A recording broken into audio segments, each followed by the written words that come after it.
بسم اللہ الرحمن الرحیم نحمدہ ونصلی علی رسولہ الکریم اما بعد۔ سامعین محترم، رسول اللہ صلی اللہ علیہ وسلم حیوانات کے بھی محبوب تھے، جمادات کے بھی محبوب تھے، نباتات کے بھی محبوب تھے اور انسانوں کے بھی محبوب تھے۔ ہر چیز رسول اللہ صلی اللہ علیہ وسلم سے محبت کیا کرتی تھی، چاہے وہ پھر حیوانات ہوں، جمادات ہوں، نباتات ہوں یا انسان ہوں، کیونکہ اللہ رب العزت نے نبی پاک علیہ السلام کو بڑا ہی خوبصورت بنایا تھا، اس لیے ہر چیز نبی پاک علیہ السلام سے محبت کیا کرتی تھی۔ ایک مرتبہ جب نبی پاک علیہ السلام چھوٹے تھے تو اس وقت ایک بڑا عجیب و غریب واقعہ پیش آیا کہ 4 سال نبی پاک علیہ السلام 4 سال حضرت حلیمہ سعدیہ کے پاس رہے۔ تو اسی دوران ان کی ایک چھوٹی بیٹی تھی جس کا نام تھا شیمہ، جوان العمر تھی، بکریاں چرایا کرتی تھی۔ تو ایک مرتبہ ایسا ہوا کہ صبح کافی ہو گئی، سورج نکل آیا لیکن وہ بکریاں چرانے نہیں گئی۔ تو حضرت حلیمہ سعدیہ نے پوچھا، بیٹا آج تو دن نکل آیا ہے، کافی نکل آیا ہے، اور آپ بکریاں چرانے کیوں نہیں گئی؟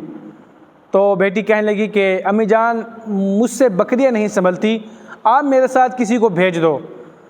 تو حضرت حلیمہ سعدیہ فرمانے لگی، بیٹا دیکھو میں بھی بزرگ ہوں، بوڑھی ہوں، تمہارے والد بھی بوڑھے ہیں، کمزور ہیں، ایک آپ جوان العمر ہو، طاقتور ہو، تو آپ ہی جا سکتی ہو، ہم تو نہیں جا سکتے۔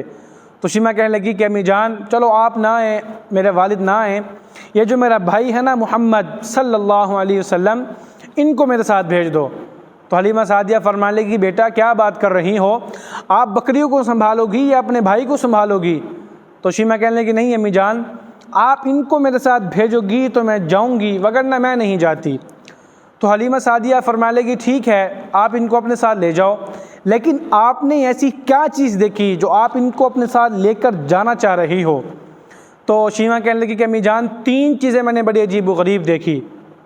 پہلی چیز کیا کہ میں جب بکریاں چرانے گئی اپنے بھائی کو لے کر، تو جہاں جہاں میں چلتی تھی وہاں وہاں ایک بادل سایہ کیے رکھتا تھا، مجھ سے دھوپ نہیں لگنے دی، مجھے گرمی نہیں لگی، جہاں میں چلتی تھی وہاں ایک بادل سایہ کیے رکھتا تھا۔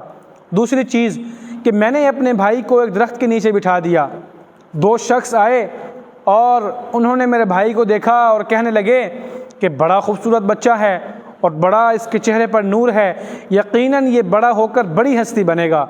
تو کسی نے میرے بھائی کی تعریف کی، یہ بھی مجھے بڑا اچھا لگا، میرے بھائی کی تعریف کی۔ اب تیسری چیز بڑی عجیب و غریب کہ میں اپنے بھائی کو لے کر ہم ایک درخت کے نیچے بیٹھ گئی، میں بھی بیٹھ گئی اور میرا بھائی کو اپنے ساتھ میں لے کر بیٹھ گئی۔ تو بکریوں کو میں نے ایسے کھلا چھوڑ دیا، اور ان بکریوں نے جلدی جلدی چارہ کھایا، چارہ کھا کر جب وہ رج گئی، سیر ہو گئی، چارہ کھا کر جلدی جلدی وہ بکریاں ہمارے پاس آ کر بیٹھ گئی۔ باقی کا سارا وقت میں بھی اپنے بھائی کا چہرہ دیکھتی رہی اور وہ بکریاں بھی میرے بھائی کا چہرہ دیکھتی رہی۔ سبحان اللہ۔ تو اس سے معلوم ہوتا ہے کہ اللہ رب العزت نے رسول اللہ صلی اللہ علیہ وسلم کو بڑا ہی خوبصورت بنایا تھا، ہر چیز آپ سے محبت کرتی تھی۔ اسی طرح ایک مرتبہ نبی پاک علیہ السلام کسی سفر پر گئے اور راستے میں کہیں قیام ہوا، تو صحابہ کرام نے جو گھوڑے تھے ان کو کھول دیا کہ وہ جائیں اور جا کر وہ خود بھی کھا پی لیں، سیر کر لیں، کھل جائیں، اور خود بھی وہ کھانا کھانے لگ گئے۔ اب رسول پاک علیہ السلام نے اچانک ارادہ کیا کہ چلو چلتے ہیں۔ تو رسول اللہ صلی اللہ علیہ وسلم نے ان گھوڑوں کو آواز لگائی، باقی تو سارے گھوڑے آئے، لیکن ان میں سے 4 گھوڑے ایسے آئے جنہوں نے نہ کچھ کھایا تھا نہ پیا تھا۔ 4 گھوڑے آ گئے کہ رسول پاک علیہ السلام نے ہمیں بلایا ہے، ہمیں گوارا ہی نہیں کہ رسول پاک علیہ السلام کا حکم ہو اور ان کے حکم سن کر اپنا کھانا پینا کریں۔ وہ چھوڑ کر رسول پاک علیہ السلام کے پاس آ گئے۔ پھر جب صحابہ کرام نے بتایا نبی پاک علیہ السلام کو ایک گھوڑے ایسے ہیں جنہوں نے کچھ نہیں کھایا، آپ نے آواز لگائی اور گھوڑے آ گئے، تو رسول پاک علیہ السلام نے ان گھوڑوں کی ایسے کمر پر یا گردن پر ایسے انگوٹھا لگایا۔ آپ یقین کریں کہ آج بھی 1400 سال کے بعد بھی آج بھی ان گھوڑوں کی نسل موجود ہے اور ان گھوڑوں کے ایسے گردن پر آج بھی انگوٹھے کا نشان ہے۔ سبحان اللہ۔ تو اس لیے اگر آپ کو ہماری ویڈیو پسند آئی ہو تو آپ ہمارے یوٹیوب چینل حافظ طارق اقبال کو لازمی سبسکرائب کر دیجیے گا تاکہ ہماری ہر آنے والی ویڈیو آپ کو بآسانی مل سکے۔